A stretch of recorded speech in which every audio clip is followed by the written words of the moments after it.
You cannot deny that search engine optimization, SEO, is massively important for your website or anything you've got out there online. We're not just talking about WordPress or however you've built your website. If you've got something out there for you or your client and it's not doing too well in the Google rankings or being discovered, maybe you're missing out on a few key vital things. And that's what we're going to be covering off in a sequence of videos.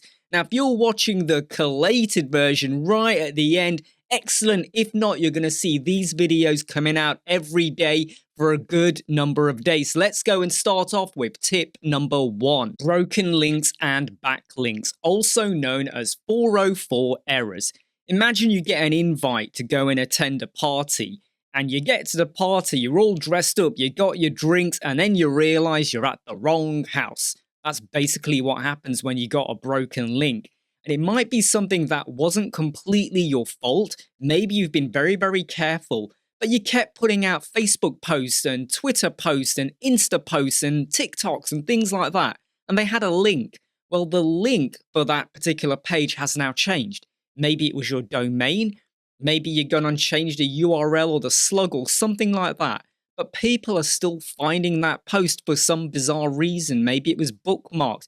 They're going to click it and it's going to take them to a broken page. 404 cannot be found. Error. You are in the wrong place. This is how you kill enthusiasm. Okay. Someone has taken time to click a link and they find that. Now, normally there'll be a button that might take them back to the home page, but it could very easily put them off as well. It's going to frustrate your visitor. It's going to drain your overall authority, and it's going to hurt your Google search ranking. There are tons of ways you can fix this. There are plugins out there, but if you're using a solution like Rank Map, which you can use for free as a search engine optimization tool for your WordPress website, there is something on there where you can now start to redirect. You can monitor how many times people are coming in and how they're getting there for that 404, what was the URL, but then you could redirect them maybe back to your home page, or maybe better still to the correct page that they should be at. It's so much better to maintain a seamless user journey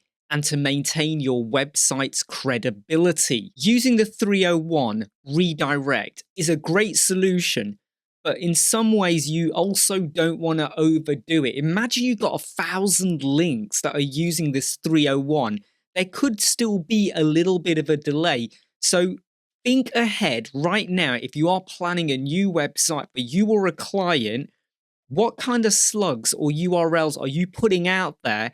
And will they potentially change? And if so, can you handle that with as little 301s as possible? Missing meta titles and descriptions. This is such a common one. You got a website with 20 pages and they're all indexed, but you've only boosted the keywords and your strategy for the home page and maybe the contact page.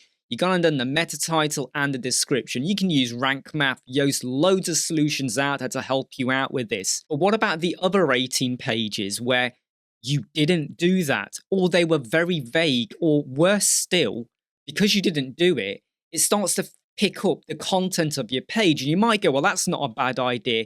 Not really if the starting content for that page wasn't very descriptive about what the page is about. And there's nothing worse than when someone does a Google search and that particular page pops up because for some reason people have clicked on it, or they spent a lot of time on it, or maybe someone went to it and they disappeared and went shopping and they forgot, and Google went, well, they were on the page for 2 hours, so it must be really good. The description on Google is just so incomplete, it discourages other people from now visiting your website. Remember, the meta title and description is the first impression, and that first impression counts. The fundamental rule of all search rankings is your CTR, your click-through rate. So please think carefully about what pages are going to be indexed and make sure you go through the meta title and descriptions for each of them. Don't ignore the header tags. And I'm not just referring to the header 1 H1 or the header 2 H2.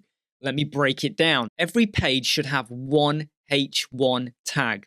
Do not have more than one, okay? It's not good practice to do that. Then you're going to have your header 2 tags, like subheaders, for instance. You could have 2 or 3 or 4 of them. You can get away with more than one, absolutely. Then you have your H3. These might be subheaders for icon boxes or other items. You can have plenty of them. But what you want to make sure is that you don't go H1, H2, H5, H6. What happened to header 3 and header 4?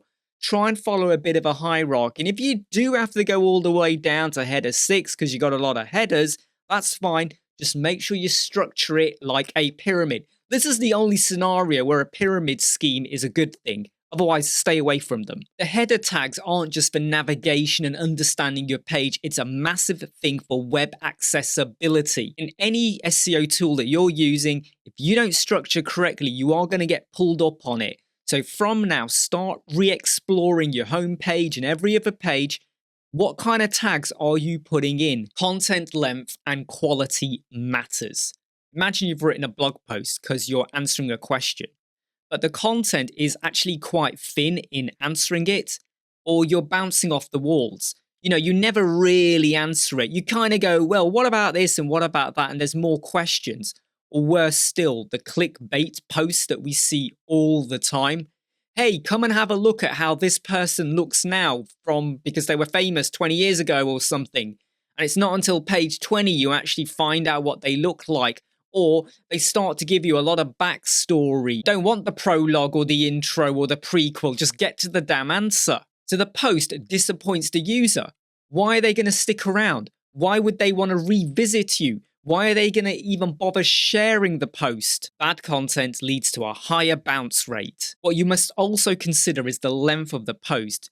600 words or more is usually the norm and a good bit of practice. However, don't feel that you gotta write up to or over 600 words unless the content requires it. So if it's a very simple answer to a simple question and your content is only 200 words, fine. If that's all you need to do, just do it. But if you're trying to explain something, try and make your post a little bit expansive.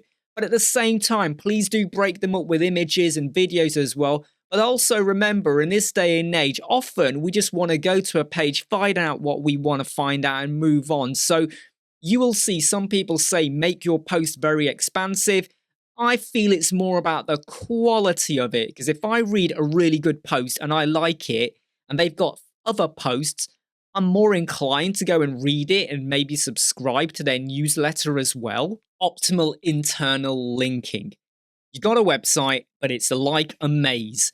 I start on the home page, and then I want to go to your services page. I get there, and then I have to go deeper into another page to find out about your web design. Then I got to go into another page to see your portfolio and your case studies. Then I go into another page to actually now get to the pricing of it. And then I got to go to another page to get to the contact.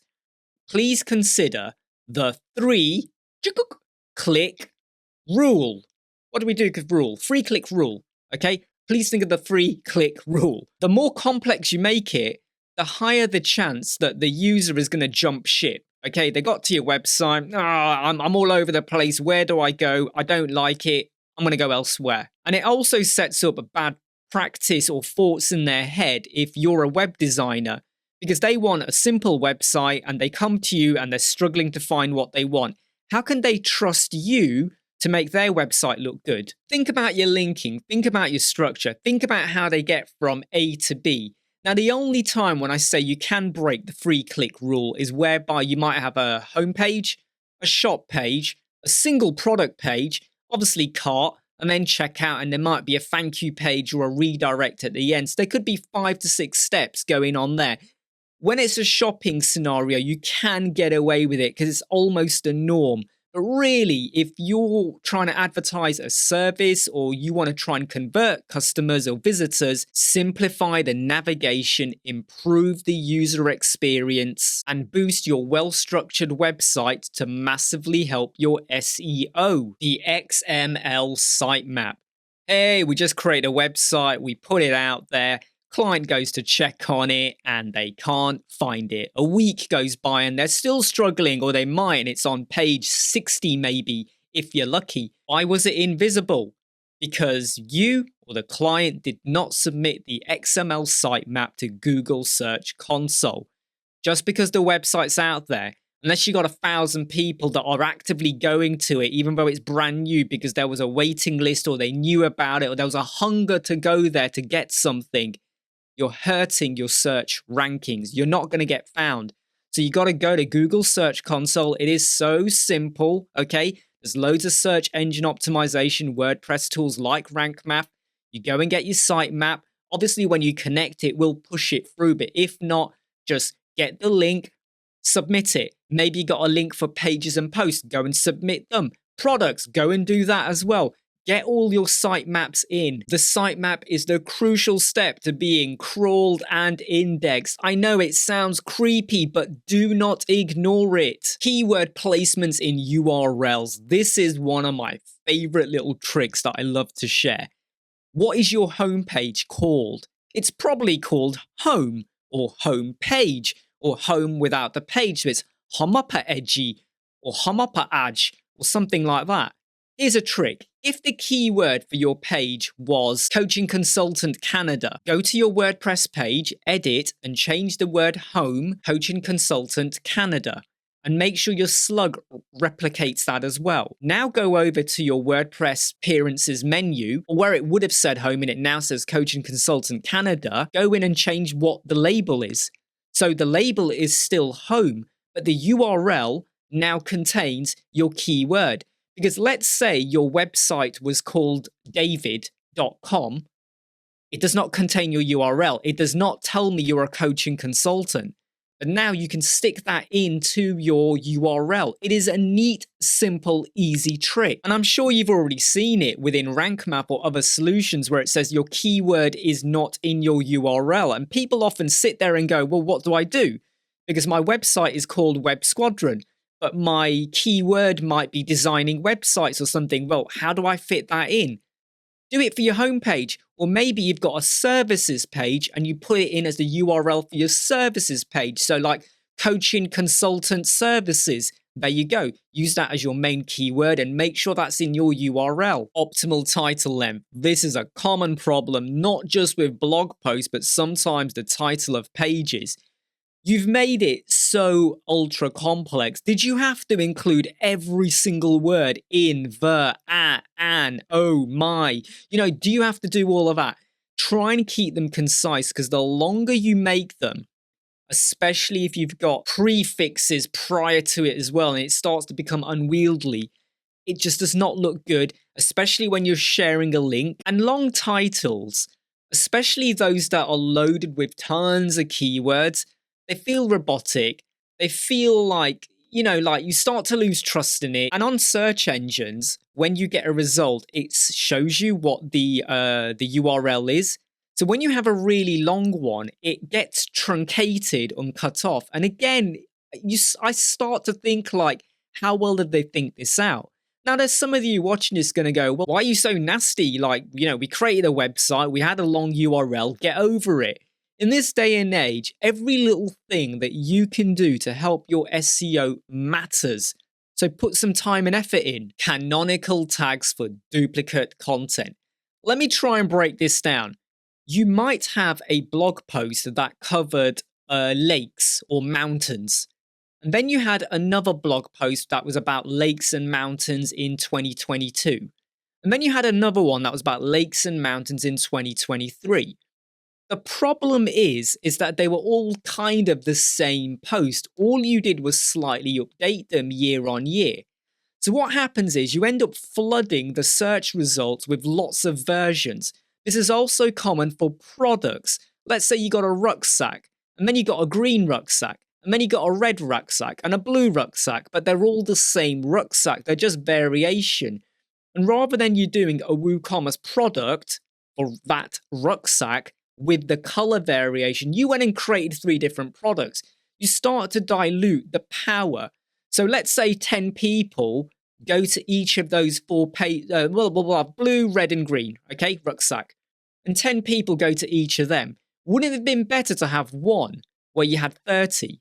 And if we now go to the blog post, we got the Lake and Mountain 2023, Lake and Mountain 2022. The latest one is actually the 2023 one.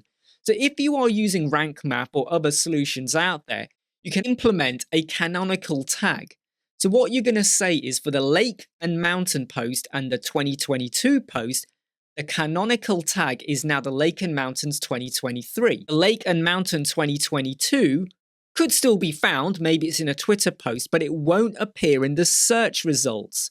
Now if someone searches for Lake and Mountain, the 2023 post is the one that will appear, because what you've done is you've gone and set the canonical tag to be the 2023 post. So if you are making versions of posts year on year on year, and you are diluting, like, you know, I mean, come on, let me tell you now, if you go into a search for Lake and Mountains, not that I've ever written a post about Lake and Mountains, I mean, you saw 3 results come up and they were all by the same author. Wouldn't you feel a little bit confused about, well, which one should I go to? Because Lake and Mountains sounds better than the Lake and Mountains 2023. Can you see what I'm saying here? But it was the Lake and Mountains 2023 that is the latest, not the one that did not have a date or a year. Canonical tags help you to consolidate the authority of your posts. Research your keywords. How many times do you work with someone where you go, so what's your keyword? And they go, well, it will be my name. Okay, so your friends and family or people that have worked with you might search for you, but why would anyone else search for you? So what is your keyword? And often they've not researched it. And there's so many tools out there.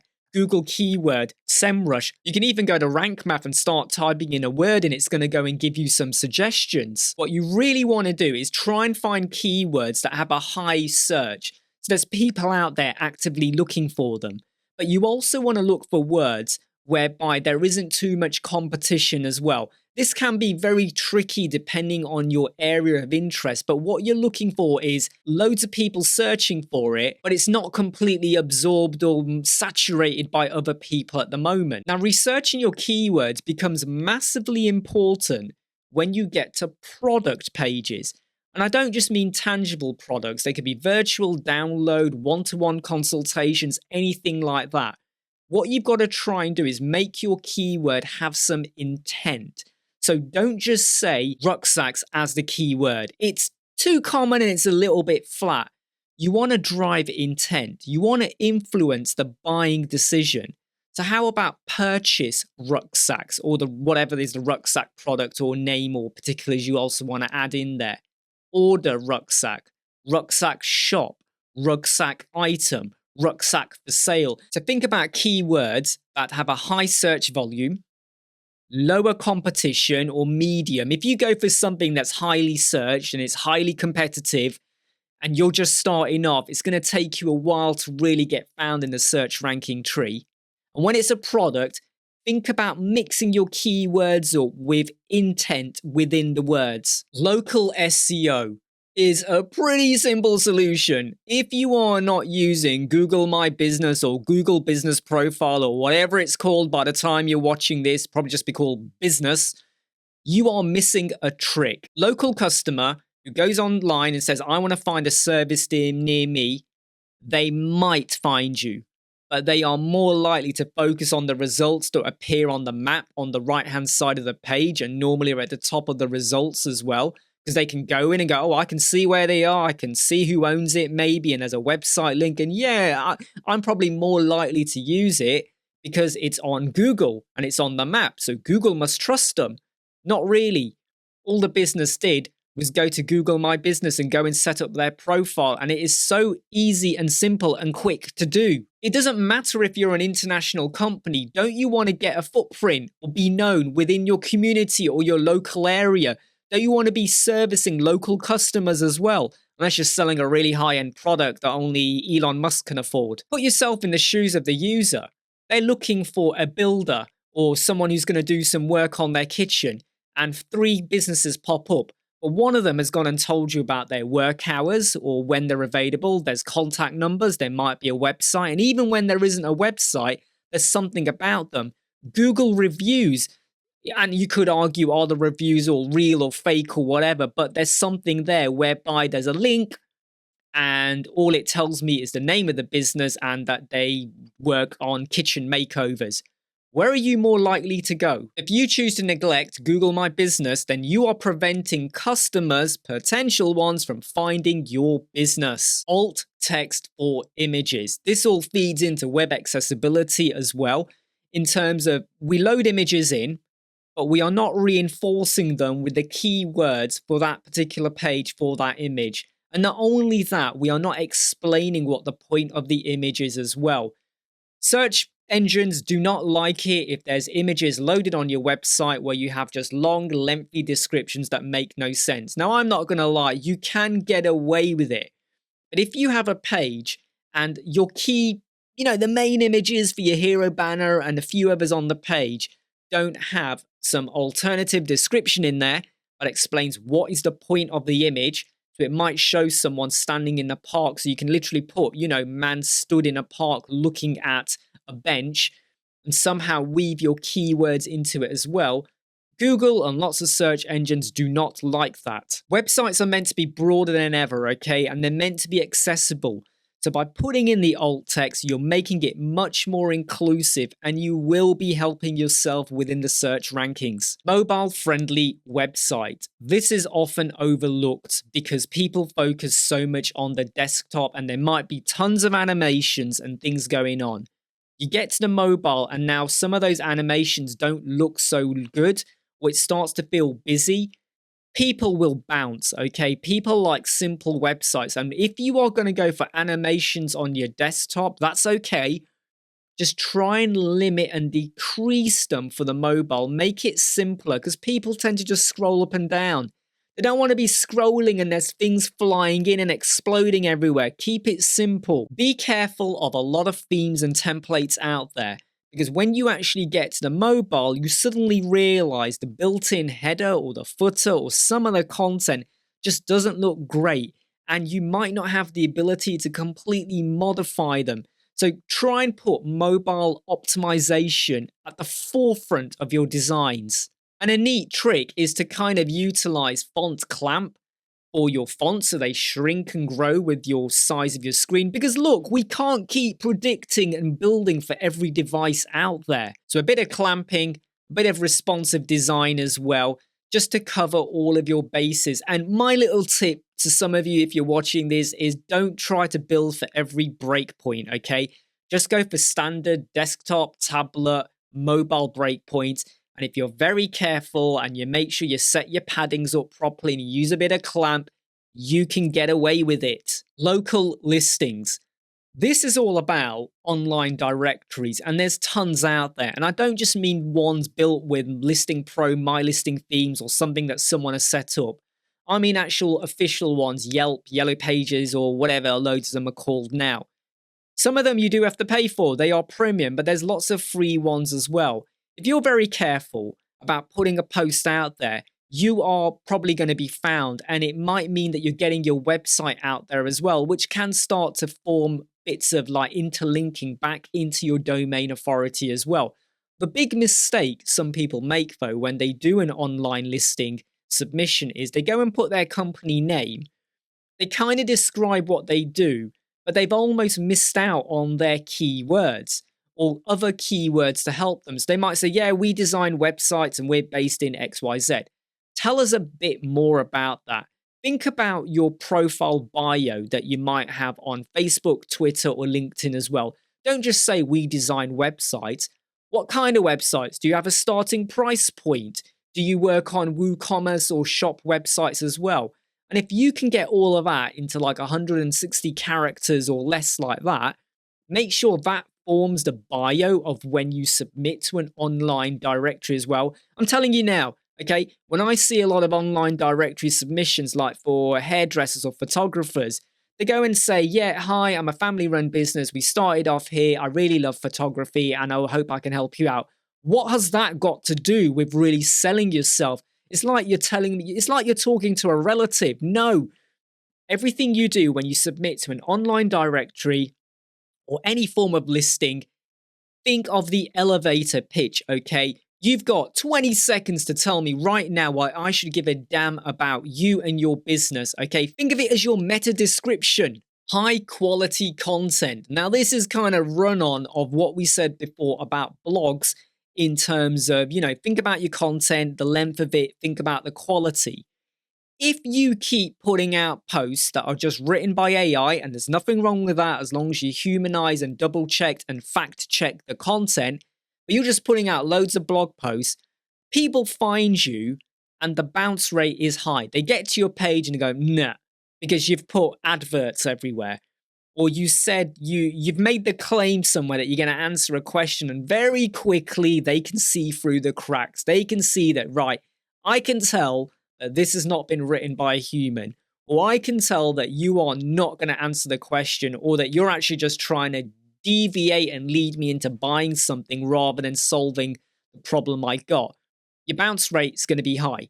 And if Google can see, or any other search engine, that your bounce rates are high, number one, you could end up joining an NBA basketball team, or you're just going to start to lose visitors on your website because you're going to get pushed down the search rankings. If you get around that and you produce high quality content and you stay high, whenever there's other websites out there, they keep seeing that, hey, this person's always up there for SEO or web design or photography, I want them to do a guest post on my website.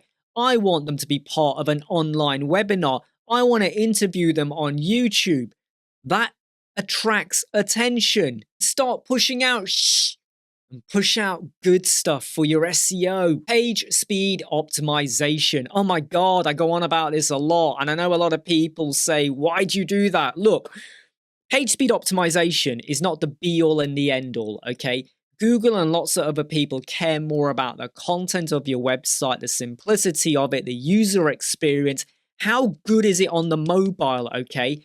But your page speed optimization can still make a big difference.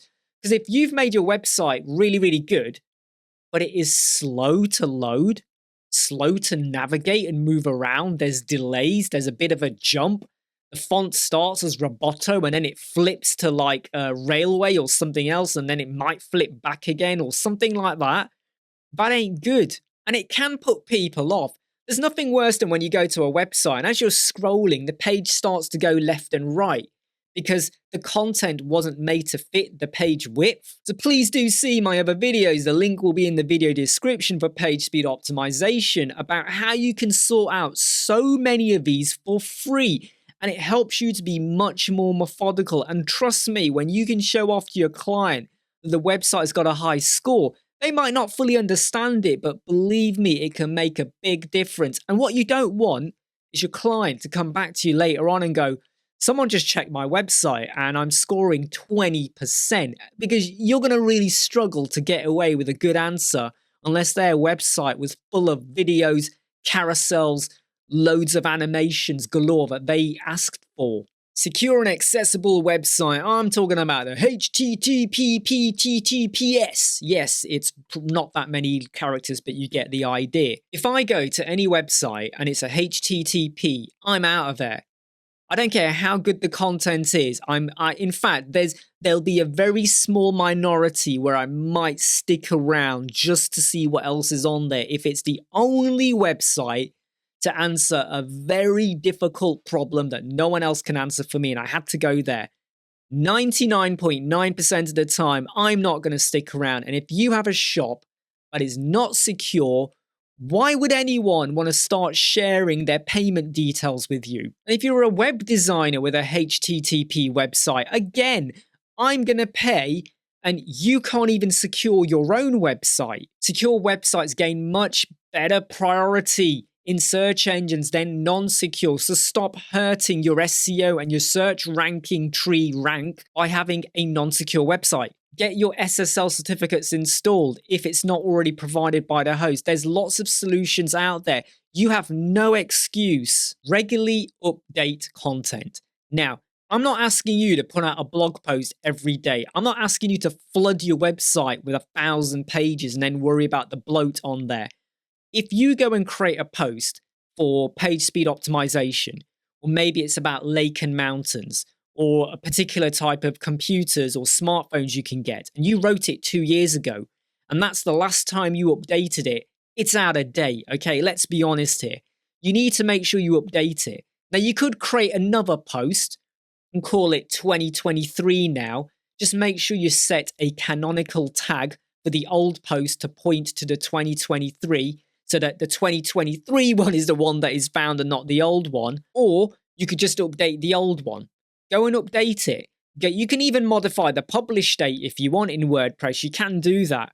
But go and update that. Because if someone goes to that post, maybe it's in a Twitter post, maybe they found it in the search ranking, maybe it just happened to be the first post that pops up in the results, I would be very dismayed if I now knew that this post, which was the latest gadgets for your home, was written 5 years ago. And I am very unlikely to ever visit your website again or subscribe to your newsletter because you couldn't be bothered to update. So if you are going to start creating a website that talks about the latest hip and happening stuff out there, regularly update your content. Monitor and analyze performance is all about taking the results from Google Search Console and Google Analytics a little bit more seriously and a little bit more in depth as well. You got a website with 10 pages, 2 of them have a pretty good hit rate. The bounce rate's not too bad, it might be 20% or so. By the way, you're never going to get a perfect bounce rate, okay? The bounce rate's not too bad. The other 8 pages are getting not so many hits. Now, is that because the keywords are quite flat? Have you done some keyword analysis? Are people even searching for those keywords? So do you need to modify it? Do you need to boost the content?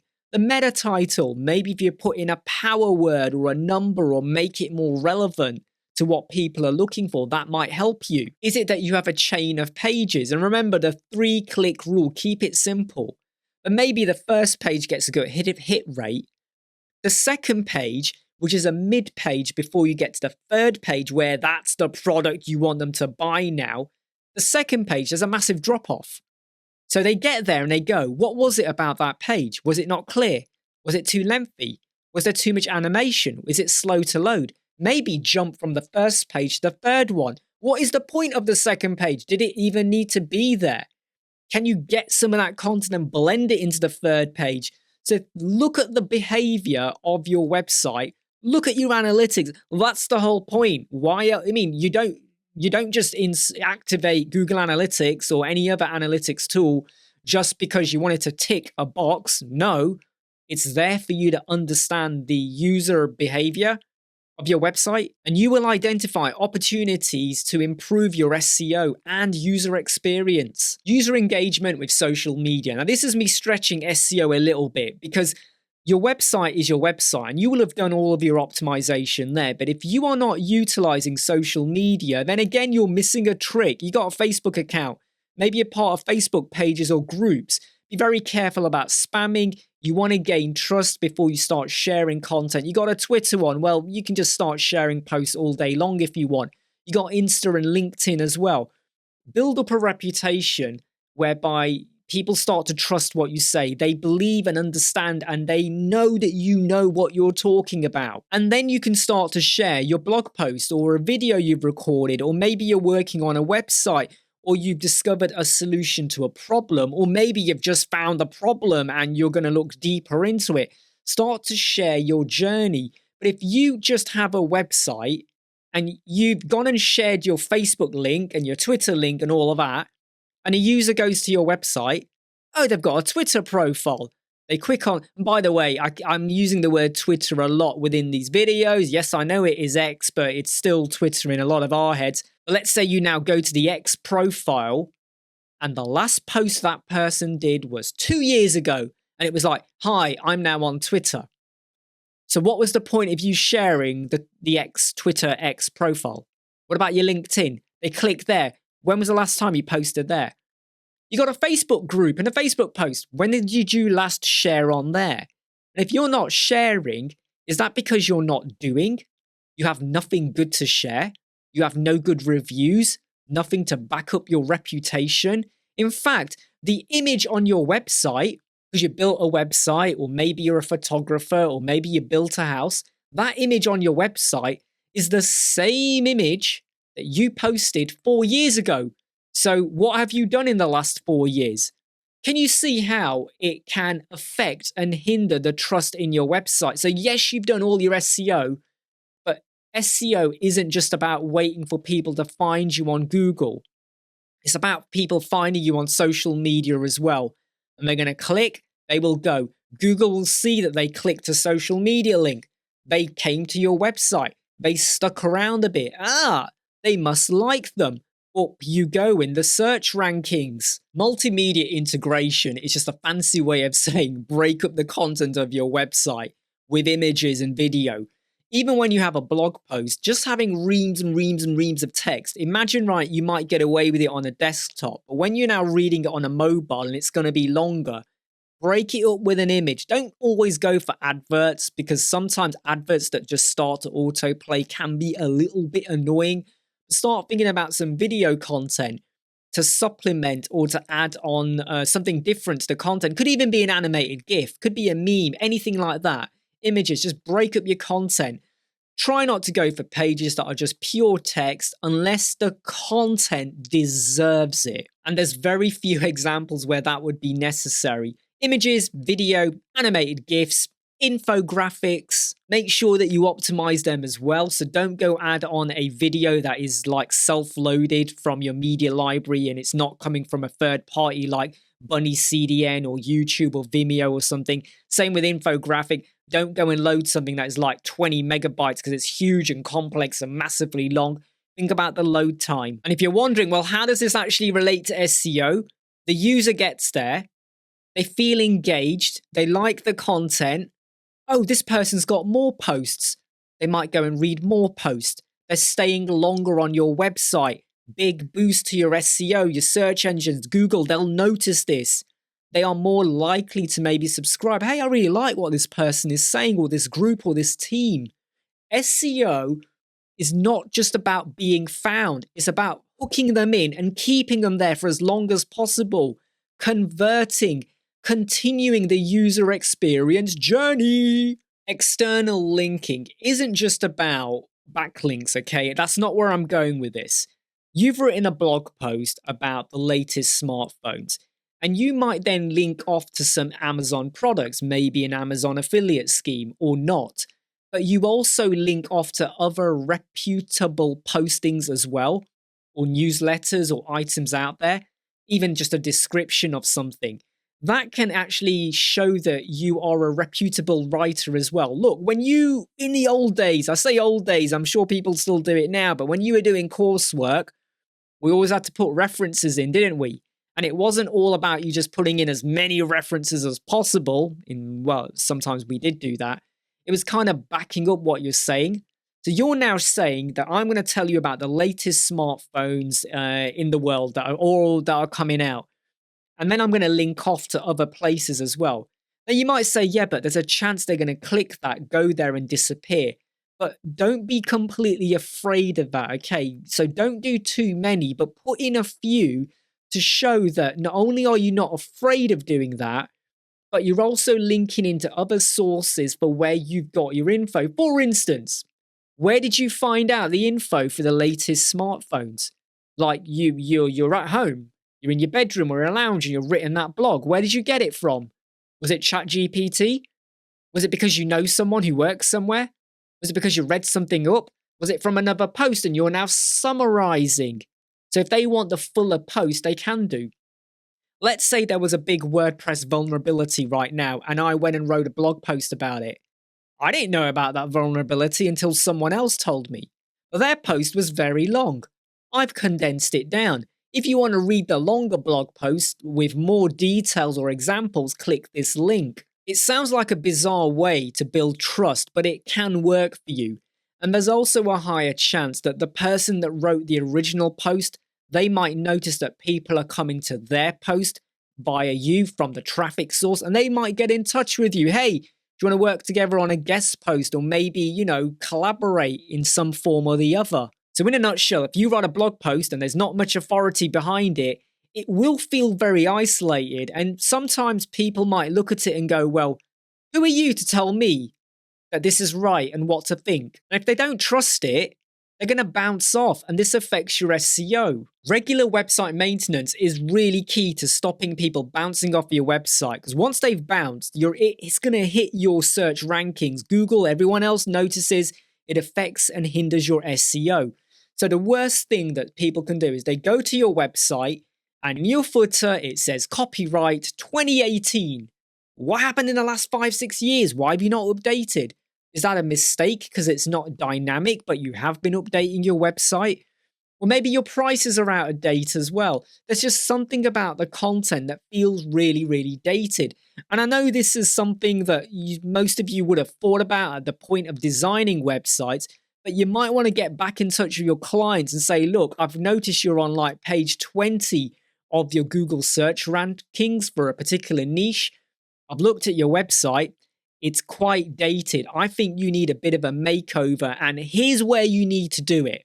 I'm not talking about a full-blown one, but there are certain pages or areas that if we were to make over, boost your keyword, definitely get your copyright and all of that dates bit fixed to be the current year, and make it dynamic so that it automatically updates for you year on year, people might gain more trust in your website.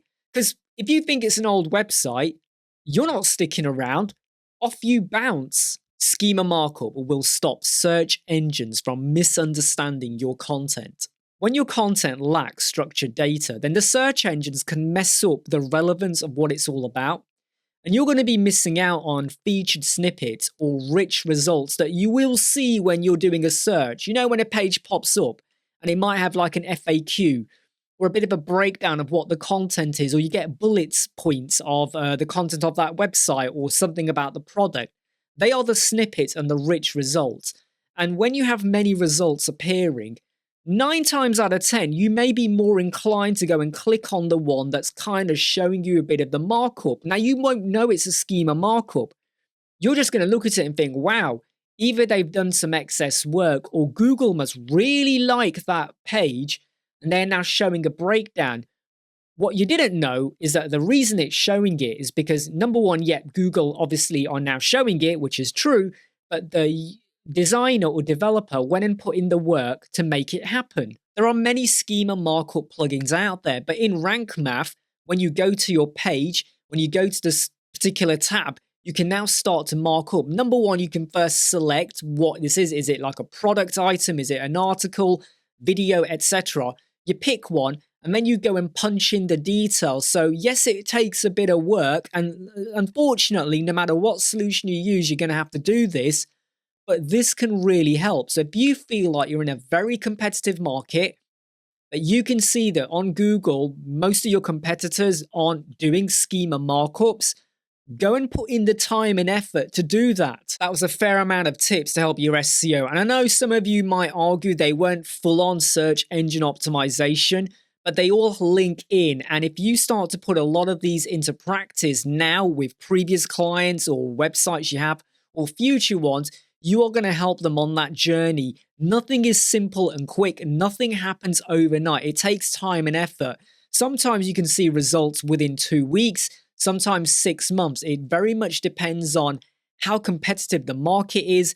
Are people searching for those particular keywords? What are you doing to help yourself get out there? But I hope you take these tips on board. I would love to know your comments. Was there anything else you think we should have covered off? Do you dispute or not agree with anything that I've said? Hey, I'm Imran, Web Squadron. Like, subscribe, share, and follow. I'll see you soon.